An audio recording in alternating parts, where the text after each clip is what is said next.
All right, let's continue our review. Number 16. It says a penny is tossed and a number cube is rolled. It says use a tree diagram to find the sample space.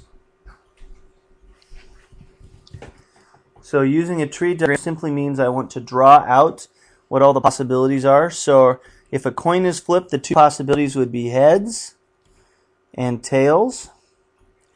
And then I have to show the options for each one. For heads, rolling a number cube, all the options would be 1, 2, 3, 4, 5, and 6. Same thing for tails. So then when I want to count the number of total outcomes, I simply count each of the ends of the tree that I made, and I have 6 for heads and 6 for tails for a total of 12 outcomes. Number 17 says, what is the probability that tails will appear on the penny and a number greater than 2 will appear on the cube?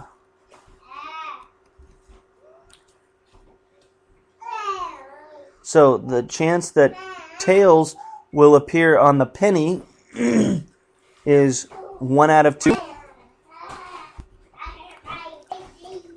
because it's a total of 6 of 12, or pardon me, it's a chance of 1 out of 2 because I have 2 opportunities. And then it says a number greater than 2 will appear on the cube. So number greater than 2, well, there would be 4 out of 12 chances there. So I take 4 out of 12 and I simply reduce it, and it reduces down to 1 out of 3 chances that I could have that happen. Number 18 says a soccer team has 4 styles of jerseys and 2 styles of shorts. How many different combinations of uniforms can a team wear? Well, if I want to use the counting principle makes it very easy, because I just multiply the number of options for each thing, and so I will get 8 different uniforms that are possible for me to wear.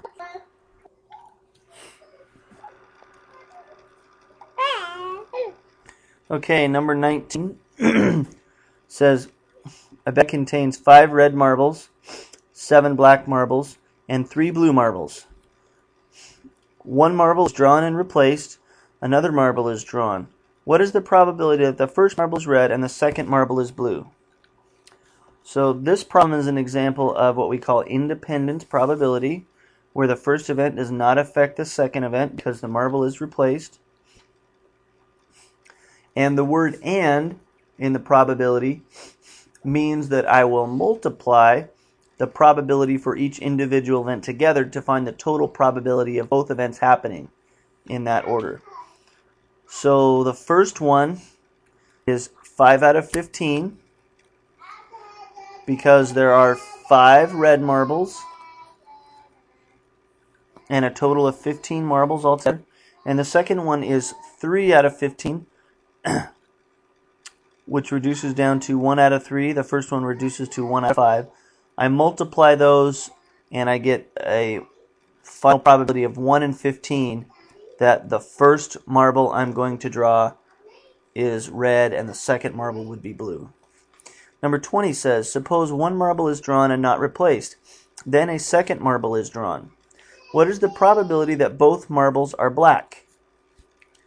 So this one is dealing with what we would call dependent probability, because the marble is drawn and not replaced, and it wants to know the probability of both marbles being black. So in this case, you'll notice the probability at the beginning is the same as in number 19. There's 7 black marbles out of a total of 15, so the probability is 7 out of 15. And I'm going to multiply, and because a black marble was drawn on the first try, now I have 1 black marble less to draw out, and I have 1 total less from all the marbles. So now, my second time I try and draw it, it's a probability of 6 out of 14. So if I cross-cancel these, I have 1 over 5 multiplied by 2 over 2.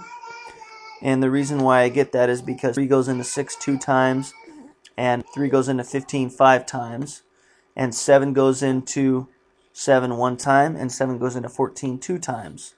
So when I multiply across, 1 times 2 is 2, and 5 times 2 is 10, for a probability of 2 out of 10, which reduces to a probability of 1 out of 5, that the black marbles will be drawn both times. Number 21 says, suppose that on average, Janet makes 6 out of 10 free throws.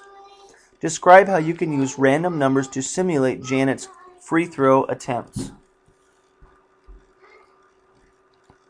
So here is a description of how we could simulate that. We could make cards with 1 through 10. Cards 1 through 6 means she makes the shot, and 7 out of 10 would mean she missed the shot. Randomly draw 10 times and write how many she makes out of the total number of draws. So the key here is randomly, that each time I draw it out, I will put the card back that I've drawn from the time before, and I will not want to look at the cards as I'm drawing them, so that there's an equal chance of drawing each card out.